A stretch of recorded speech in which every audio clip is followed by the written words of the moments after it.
I never thought I'd be grateful for my daughter's rebellion, but that Sunday afternoon changed everything. Looking back, I should have noticed the signs earlier, the way Emily's hands trembled when holding Grandma's teacup, how she faked sips and poured the liquid into potted plants when no one was watching.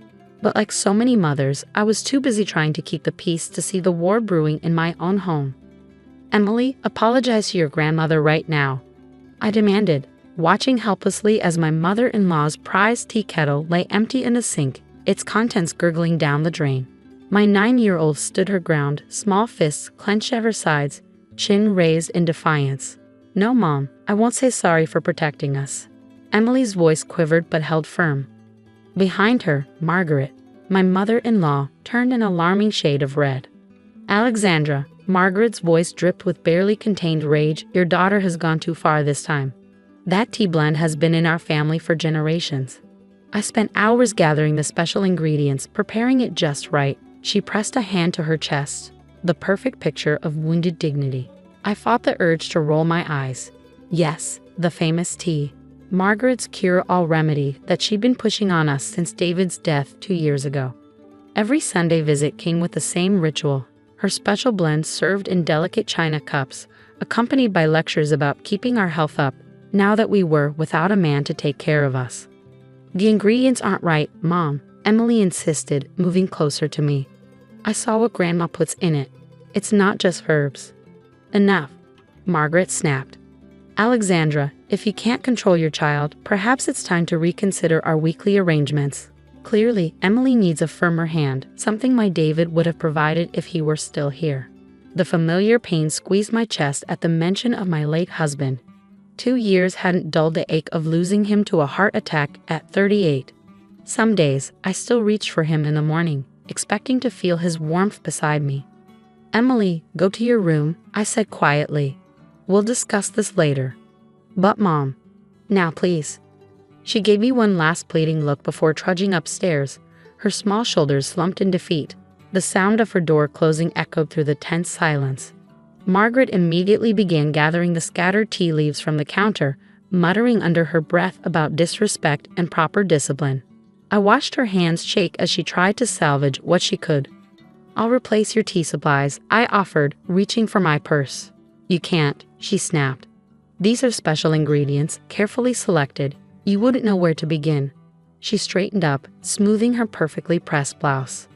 "I'll make a fresh batch for next weekend, and Alexandra, I expect better behavior from Emily. Children need structure after losing a parent. Without it, who knows what ideas they'll get into their heads."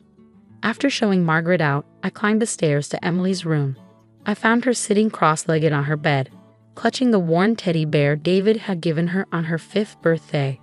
Her eyes were red-rimmed but determined. "Want to tell me what that was about?" I asked, sitting beside her. "You won't believe me," she whispered. "You never believe me about Grandma." The words stung because they held a grain of truth. How many times had I dismissed Emily's complaints about Margaret as simple grieving, a child's way of processing the loss of her father? "Try me," I said, taking her small hand in mine. Emily took a deep breath. "Last week, when Grandma was making the tea in the kitchen, I pretended I needed to get water. She didn't hear me come in because she was talking on the phone." She squeezed my hand tighter. "She was adding something from these little bottles, Mom. They didn't look like normal tea things. And she was saying weird stuff about increasing the dose and how we were becoming too independent." A chill ran down my spine. "What kind of bottles, sweetheart?" "Small brown ones with handwritten labels. She keeps them in that special wooden box in her kitchen, the one with the lock." Emily's voice dropped to a whisper. "And Mom, ever since we started drinking her tea, haven't you noticed how tired we get? How we always need to nap after Sunday visits?" I wanted to dismiss her concerns, to explain them away as a child's overactive imagination. But now that she mentioned it, those Sunday afternoon naps had become suspiciously regular. Even today, I felt the familiar drowsiness creeping in before Emily's dramatic intervention.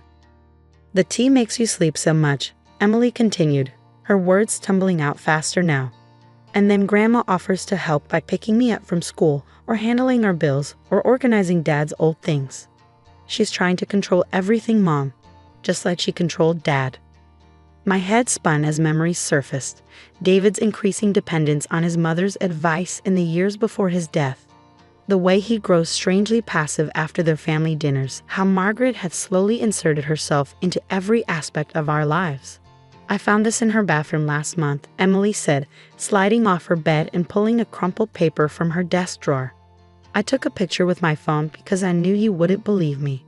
My hands trembled as I unfolded the paper. It was a receipt from an herbalist shop I'd never heard of, listing items that made my blood run cold.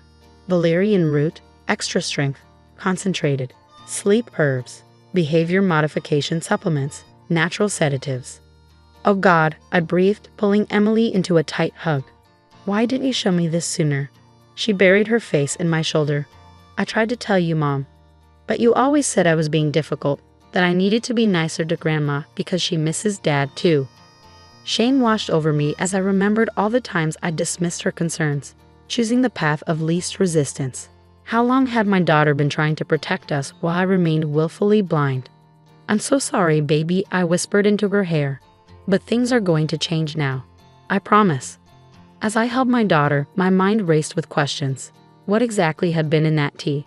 How long had Margaret been drugging us? And most chilling of all, had David's heart attack at such a young age really been natural? That night, sleep eluded me. I sat at my kitchen table until dawn, scrolling through old photos on my phone.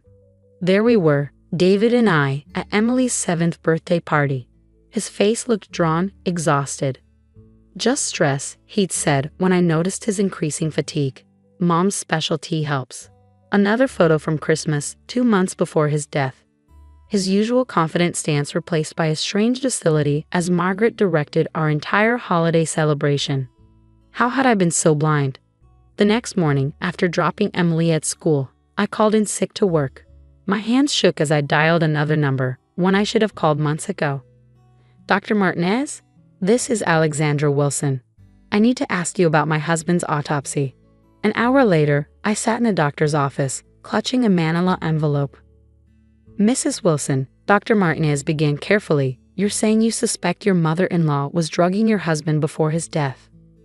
I know how it sounds, I admitted. But could long-term exposure to sedatives or herbs cause heart problems? He leaned forward, his expression grave. Actually, yes. Certain concentrated herbs, especially in combination with other substances, can affect heart rhythm. We didn't run a full toxicology panel at the time because there was no reason to suspect. He paused. Would you like me to order one now? You can still do that. We preserved tissue samples, standard procedure for unexpected deaths in relatively young patients. He started typing on his computer. I'll rush it through the lab. But Alexandra, if you're right about this ongoing situation with your daughter. I know, I cut in. I'm handling it. My next stop was the police station. Officer Sarah Kim listened patiently as I showed her Emily's photo of the receipt and explained our suspicions. Here's what we can do, she said finally. We'll document your report, but without proof of the actual substances, it's your word against hers. However, she held up a hand as my face fell. We can help you gather evidence. I left the station with a small digital recorder and instructions on gathering legal proof. But first, I needed to understand exactly what we'd been drinking all these months. That afternoon, I picked Emily up early from school. How would you feel about skipping our Sunday visit tomorrow? I asked as we walked to the car. Her whole body relaxed. Really? Really, but first we need to do something important. You mentioned a wooden box in Grandma's kitchen. Emily's eyes widened. We're going to look for it. Not exactly. I pulled out my phone. We're going to ask for it. Margaret answered on the third ring. Alexandra, is everything all right? I took a deep breath, channeling every acting class from high school. Actually, no. Emily's been having trouble sleeping lately, and I remembered how well your tea always worked. I swallowed hard. I know we had that upset yesterday, but would you consider sharing your recipe, for Emily's sake? The silence stretched so long, I thought she'd hung up. Well, she said finally, I suppose it's time you learned. Come over now, while the light's good for reading the labels. 20 minutes later, we stood in Margaret's pristine kitchen. Emily gripped my hand as her grandmother pulled out the wooden box from a high cabinet. The secret, Margaret said, placing it on the counter, is in the proper combinations. She turned to get the key from her purse. I pressed record on the hidden device in my pocket. Now, Margaret continued, opening the box. You'll need these primary herbs. Valerian root, of course, but the concentrated kind. Regular strength won't do. She pulled out various bottles, naming ingredients that made my skin crawl. The dosage is crucial. Too little won't achieve the desired effect. Too much. She laughed softly. Well, we don't want any accidents. Like what happened with Dad. Emily's voice rang out clear and sharp. Margaret froze. What did you say? Emily, I warned, but my daughter stepped forward. I saw you that day, Grandma. Before Dad. Before he? Emily's voice cracked. You made him drink 3 cups. You said he was being difficult about the house sale. The house sale. Another memory clicked into place. David had wanted to move us across the country for a job opportunity. Margaret had been furious. You don't know what you're talking about, Margaret snapped. But her hands trembled as she began shoving bottles back into the box. Alexandra, control your child. I pulled Emily behind me. Actually, I think she knows exactly what she's talking about. Just like she knew what you've been putting in our tea all these months.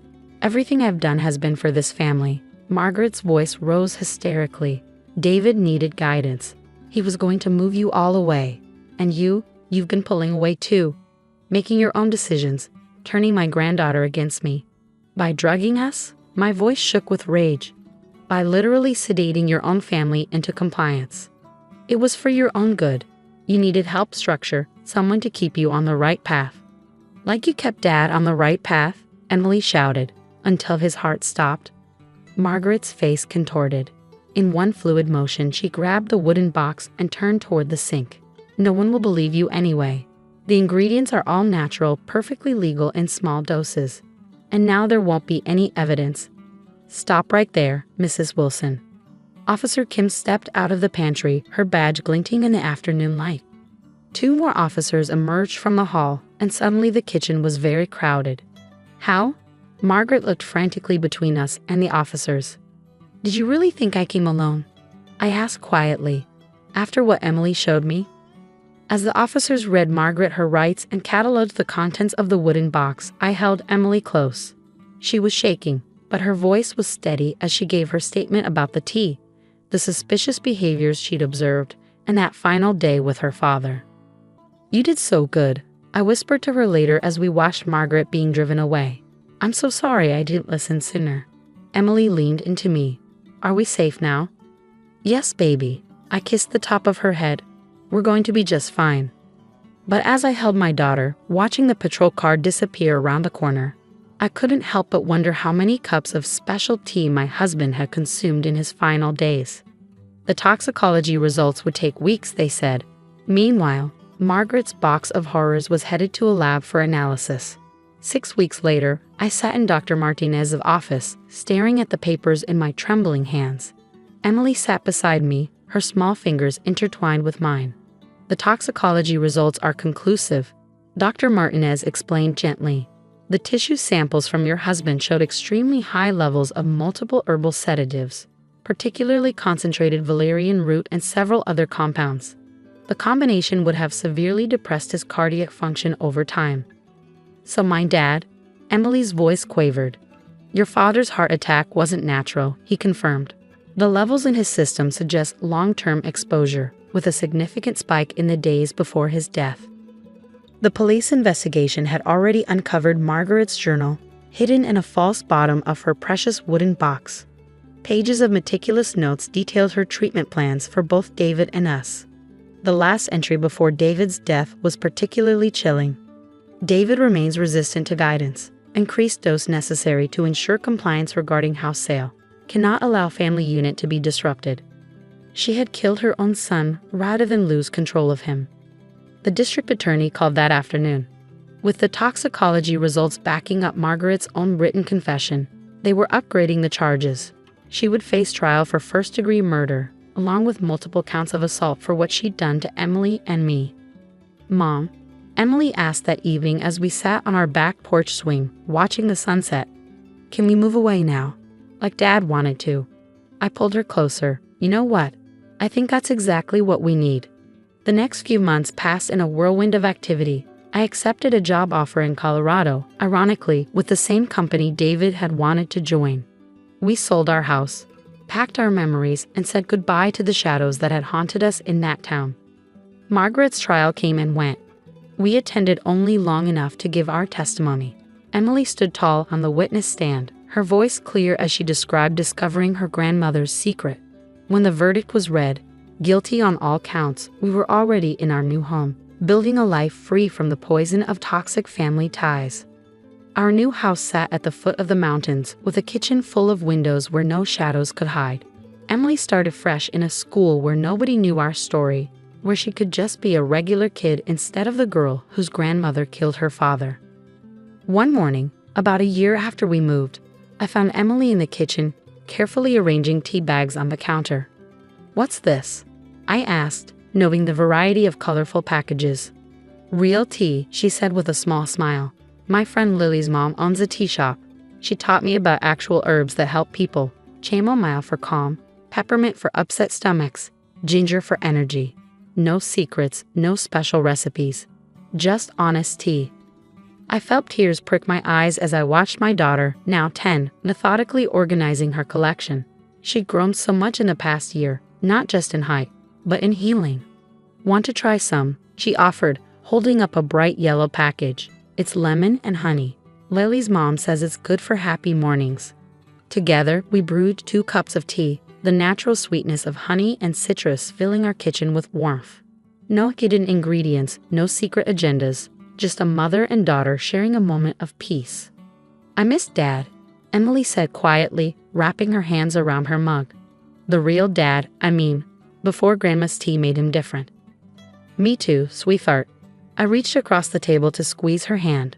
"But you know what? You saved us. Your bravery, your persistence in telling the truth even when I wouldn't listen." He broke the cycle of control that Margaret had over our family. Emily took a thoughtful sip of her tea. "Do you think Dad would be proud of us for moving here like he wanted?" "Oh, honey," I smiled through my tears. "He would be so proud. And I know he would love this real tea much better than any special recipe." Last week, we received a letter from Margaret's prison. I recognized her precise handwriting on the envelope, the same hand that had so carefully labeled her poisonous bottles. Emily watched as I dropped it, unopened, into the recycling bin. "Good riddance to bad tea," she said with a grin, and we both burst out laughing at her terrible pun. Now our Sunday afternoons are filled with hikes in the mountains, art classes, or quiet moments reading together. Sometimes we have tea, always in clear glass cups, always brewed from store-bought bags with ingredients we can pronounce. But more often, we drink hot chocolate or lemonade or whatever we're in the mood for. Because that's the thing about real family love. It doesn't need special recipes or secret ingredients. It just needs truth, trust, and the courage to listen when someone, even a child, tries to tell you something's wrong. Emily still keeps the photo of that Danny receipt tucked away in her desk drawer. Not because she needs it anymore, but as she says, to remind herself to always trust her instincts. My brave, wise daughter, she taught me that sometimes the greatest act of love is refusing to swallow what you know isn't right, even when it comes in a teacup.